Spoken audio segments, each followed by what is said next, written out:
লাবণ্যকে সন্তানের স্বীকৃতি দিয়ে উর্মিকে যোগ্য জবাব দিল জয়। হ্যাঁ বন্ধুরা, আমরা এমনটাই দেখতে পাবো অনুরাগের ছোঁয়া ধারাবাহিকের আগামী পর্বগুলোতে।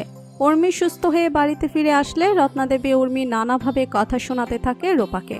এমনকি রূপাকে বাড়ি থেকে বের করে দেওয়ার জন্য রত্নাদেবী ও উর্মি উঠে পড়ে লাগে। তখন সূর্য এসে রত্নাদেবীকে ইচ্ছে মতো কথা শুনিয়ে দেয়। এরপরে সূর্য বলে যে শালিনীর ব্যবস্থা আমরা করব, ওকে একটা হসপিটালে রেখে আসবো, সেখানে ওর ট্রিটমেন্ট হবে। কিন্তু রূপা শালিনীদের পাশে দাঁড়িয়ে বলে উনি এই বাড়িতেই থাকবে, এখানে তার চিকিৎসা হবে। রূপা সবার বিরুদ্ধে চলে যায়।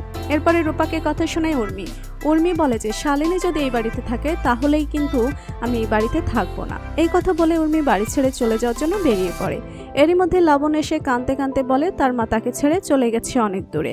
এরপর শালিনীর লেখা একটা চিঠি পায় দীপা। চিঠিতে দীপাকেই লিখেছে সে অনেক দূরে চলে গেছে আর লাবণের দায়িত্ব দীপাকে দিয়ে গেছে।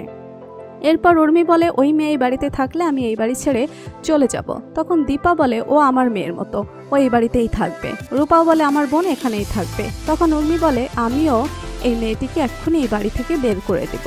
এই বলে উর্মি যখনই লাবণ্যের হাত ধরে টানতে টানতে বের করে দিতে যাবে, ঠিক তখনই জয় চিৎকার করে বলে দাঁড়া উর্মি। এই বলেই জয় উর্মিকে তাই ঠাটিয়ে একটা চড় লাগিয়ে আর বলে যে ও তো আমারই মেয়ে, ও এই বাড়িতেই থাকবে।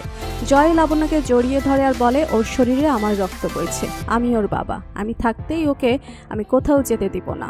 ও আমার কাছে বড় হবে, তার জন্য যদি তুমি বাড়ি থেকে চলে যেতে চাও তো যেতে পারো। জয় এমনটা বলেই উচিত শিক্ষা দেয় উর্মিকে। তো বন্ধুরা, তোমরা এটাই চাও তো যে উর্মিকে উচিত শিক্ষা দিয়ে এই লাবণ্যকে তারা সন্তানের স্বীকৃতি দিক জয়। ভিডিওটি ভালো লাগলে লাইক কমেন্ট শেয়ার করুন আর আমাদের চ্যানেলে নতুন হয়ে থাকলে চ্যানেলটি সাবস্ক্রাইব করে রাখুন যেন অনুরাগের ছোঁয়া নতুন আপডেট সবার আগে পৌঁছে যায় আপনাদের কাছে। ধন্যবাদ সবাইকে।